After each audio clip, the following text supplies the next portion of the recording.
Yo, it's everything I watched in February. Shout out Black people and shout out Valentine's Day. And I started this month out with the Fruitvale Station, which I already have a video on that. Honestly, the film speaks for itself. It's a really, really upsetting story of how the world can just happen to anybody.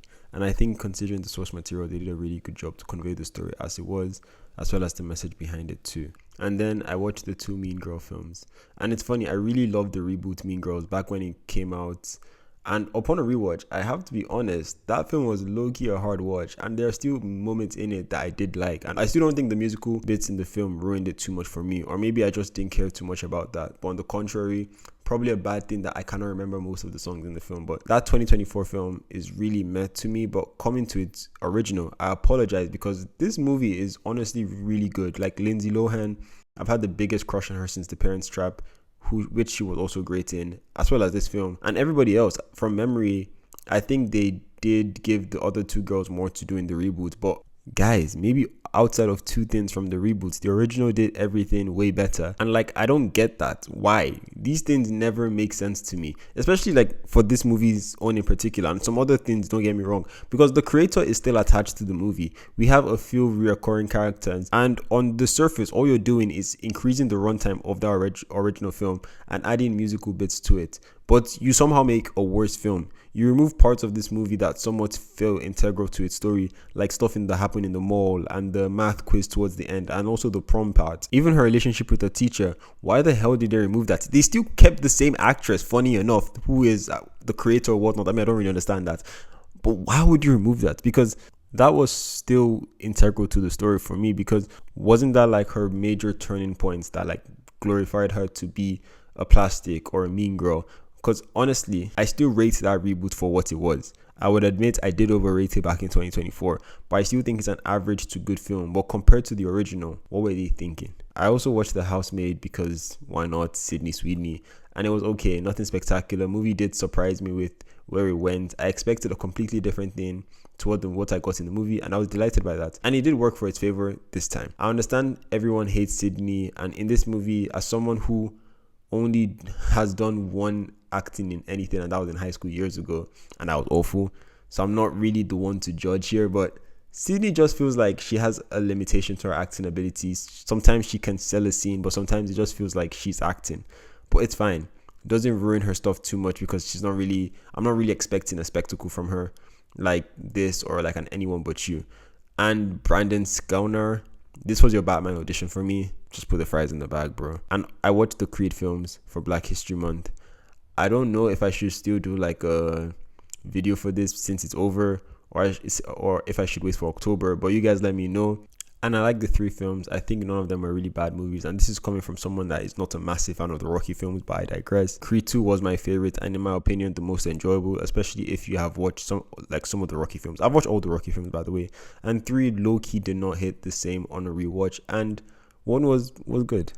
That's it for me. I'll save everything for that separate review, whether it's going to happen this month or November or October. I also watched Bugonia, and in Yorgos fashion, I was confused. But this film kept reeling me in that disbelief, then belief, and then more disbelief. But also, I felt like this was one of his more accessible films. Longtime viewers of my channel, you know that's how I feel about this guy. But this was an exciting watch, and that was really aided by Emma Stone's performance, which was stellar in this, in my opinion. They worked so well together, because even in Poor Things, I really liked her and everything with that movie. Yeah, you know. But for me, this was one of my favorite films by him, by both of them. And it was that disbelief cycle I'm talking about. I think she really did help to sell it. And for the final quarter of this film, it was something I would say takes a while to get there. But for the moment, I will be honest, it was a bit slow and lethargic. But at times, it did help with the film's intrigue and suspense.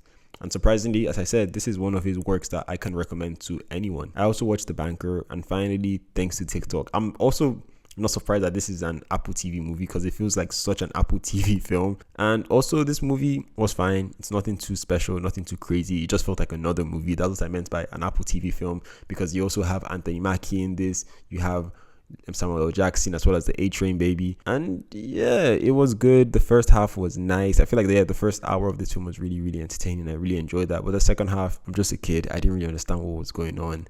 I didn't understand what they were saying. I might look like an idiot, but the bits and pieces that were too technical for me just didn't really pull me to the final yard of the film. But it was still a decent watch. and you aren't really missing out on anything if you haven't watched it. And then I watched Die My Love, and hear me out, because this movie hit me with a lot of emotion. It's a deep, deep tale. And at first, I figured this was a nothing film. Interpret that however you like, but I'll explain later in another movie I watched this month. But I thought that this was that because I was expecting like a rom-com or something of sort. This has happened to me so many times because you see these two kind of actors, and I'm just expecting something playful. I didn't watch the trailer or anything. All I saw was the two people attached to this film. I also saw Lakeith Steinfeld. He's always funny, so everything was pointing to like a rom-com type movie for me. So like you can't blame me for this. And obviously that's not what this film is, and it's also something that I cannot really relate to. But still, that's besides the point, because I think everybody involved in this film did a great job, and Jennifer Lawrence knows how to play crazy. We've seen her do it before, time and again. But Die My Love, towards the end, it just felt like I was playing catch up, and sort of lost me for the final 10 minutes. But what comes before that, I really liked it, even though I didn't really mess with it too much. I couldn't really relate to it. I still really enjoyed it. Robert Pattinson's character was so useless and never really truly there for her. And what I did like about the start of the film was the fact that you did see that chemistry that I was expecting throughout the entire film. But that's not the point of the film, which is part of the film that I tried to relate to, where I could see myself in the future. Like, I don't know how to explain it. I was in this trance of just thinking that what if I could get tired of a partner, or like somebody that I'm with was just more than me. And as I said, this movie just made me question a lot as I was watching it, and a lot of things I did not have answers to because I couldn't relate to. And the first hour, as I said, was really entertaining, but I was waiting for the film to pick up, which it didn't really do. But this is not that type of film, and I wish I got more Lakeith in it. And finally, I watched Warfare. And remember what I said about a nothing film? This is a movie I can beat my chest and say that's the definition of it. I was going to bash this film a bit more till I saw, like, towards the end, they explain everything and how this is like a true life story or a love story to the army. Like, props to them for making this film accurate and all of that, because narratively, it's a nothing movie. But yeah, it still managed to keep somewhat interesting without lackluster material. And see, this is the kind of movie that you watch with your father, or like if you're already a father, you watch with your son. It feels like one of those Saturday night type films, And also shout out the cast. The talent there is just insane. And Joseph Quinn was in everything in a good 6-month period from 2024 to 2025.